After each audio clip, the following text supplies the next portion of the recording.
KCP sugar जरा देखिए, लगभग 11.5% की तेजी यहां पर केसीपी शुगर में नजर आ रही है। वहीं अगर हम बात करें शक्ति शुगर की तो यहां पर भी 7% की तेजी है। कोठारी शुगर में लगभग 4.5% की तेजी है। तो उत्तम शुगर और राशि शुगर में भी 3% से ज्यादा की तेजी इस वक्त बरकरार है। राहुल, शुगर शेयरों पर क्या होगा आपका नजरिया? कुछ नाम मैंने आपके सामने रखे, इनके अलावा अगर आपको कहीं और बेहतर रणनीति नजर आ रही है तो वो भी हमारे निवेशकों के सामने रखें।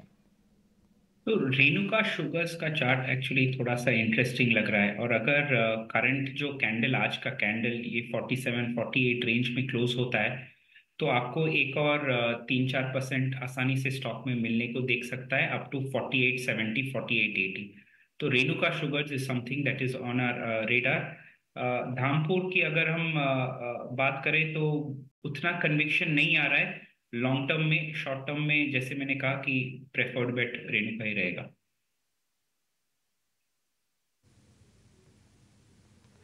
ठीक है। तो शुगर स्टॉक्स पे रेणुका अच्छा लग रहा है, यहाँ पर आप नजर रख सकते हैं।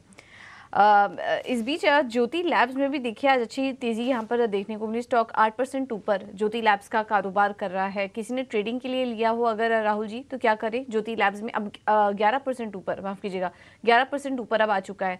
तो किसी ने ट्रेडिंग के लिए अगर लिया हो ये स्टॉक अभी?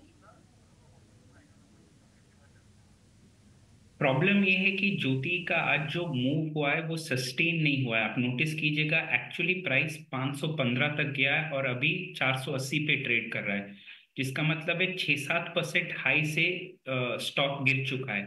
ये एक अच्छा साइन नहीं माना जाता है, क्योंकि अगर मोमेंटम होना चाहिए तो एटलीस्ट डेज हाई या डेज हाई के आसपास क्लोज होना चाहिए स्टॉक को। तो एक और दिन का फॉलो थ्रू का वेट करेंगे और फिर कॉल लेंगे कि अपसाइड के कंटिन्यू कर सकता है कि नहीं स्टॉक। यही दर्शकों को व्यू रहेगा कि look for one more day of up move.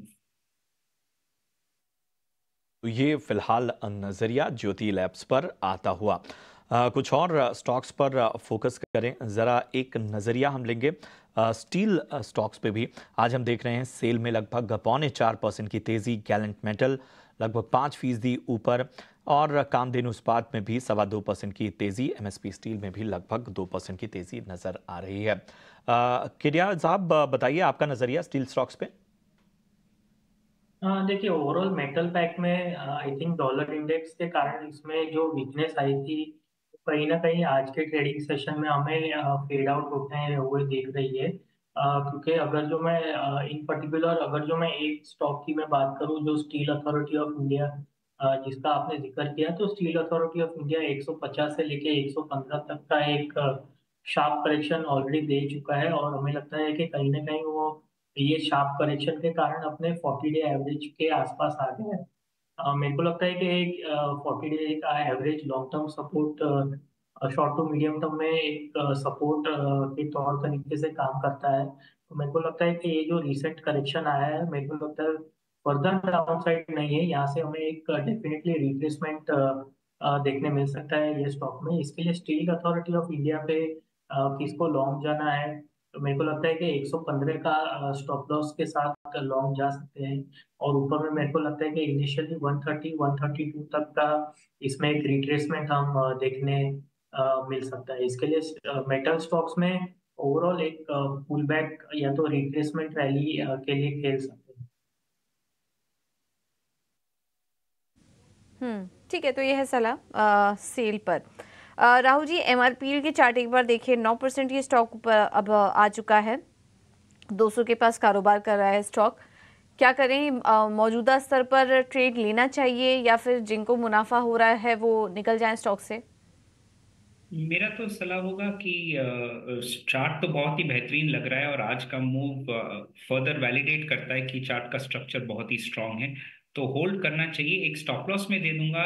जो लोग होल्ड कर रहे हैं वो आज के कैंडल के लो के नीचे, अगर पोजिशनल व्यू है आपका, तो आज के कैंडल के नीचे का लो, आज के कैंडल का लो का स्टॉप लॉस रखिए और continue to hold on the long side. तो ये नजरिया एमआरपीएल पर इस वक्त आता हुआ। राहुल जी आपसे ही सवाल है, जरा ऑटो पैक में अपना नजरिया दीजिए। Bajaj auto, Maruti, Eicher Motors, Tata Motors, Tata Motors पे तो शायद हमने नजरिया लिया, लेकिन जरा बजाज ऑटो, मारुति और आयशर मोटर्स, इन 3 स्टॉक्स पर अपना नजरिया दीजिए। तो मेरा preferred pick out of the 3 would be in Maruti. हालांकि आयशर मोटर का चार्ट भी खराब नहीं लग रहा है, बट अगर आप मुझे एक चूज करने को कहेंगे तो मैं Maruti would be my preferred pick. Advantage ये स्टॉक्स में कि आप टाटा मोटर्स की अभी अगर बात करेंगे ना, तो रैली के बाद एक अच्छा सा कंसोलिडेशन, छोटा सा करेक्शन हुआ है जो बहुत ही हेल्दी साइन माना जाता है। तो फिर भी मारुति हमारा प्रेफर्ड पिक रहेगा। तो मारुति करंट मार्केट प्राइस पे भी लॉन्ग किया जा सकता है। 10,600 के आसपास, 10,500 के आसपास आप स्टॉप लॉस रखिएगा, और 11,300 400 आपको देखने को मिल सकता है। ओके, इंफ्रा स्टॉक्स में भी आज अच्छी तेजी दिखाई दे रही है। जतिन जी, आईआरबी इंफ्रा देखिए, पीएनसी इंफ्रा, इसके अलावा हुडको, एनबीसीसी, एनसीसी, सभी में हम शानदार तेजी देख रहे हैं। कोई स्टॉक है जो अच्छा लग रहा है आपको इंफ्रा स्पेस से?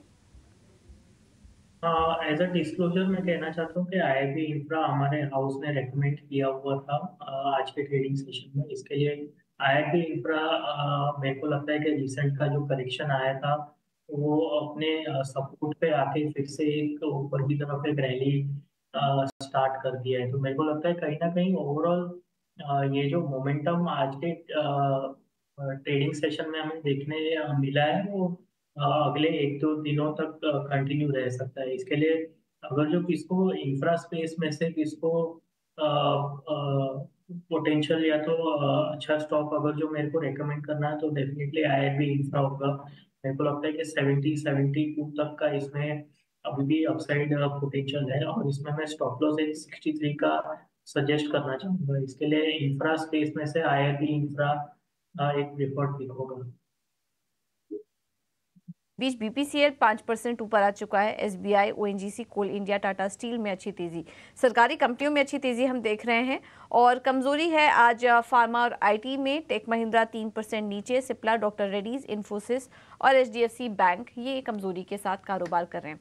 जतिन, हम ऑयल मार्केटिंग कंपनियों पर आपसे राय लेंगे। बीपीसीएल अब देखिए 5% ऊपर है, आईओसी में भी आज अच्छी तेजी है, एचपीसीएल जैसे स्टॉक्स भी आज अच्छा चल रहे हैं।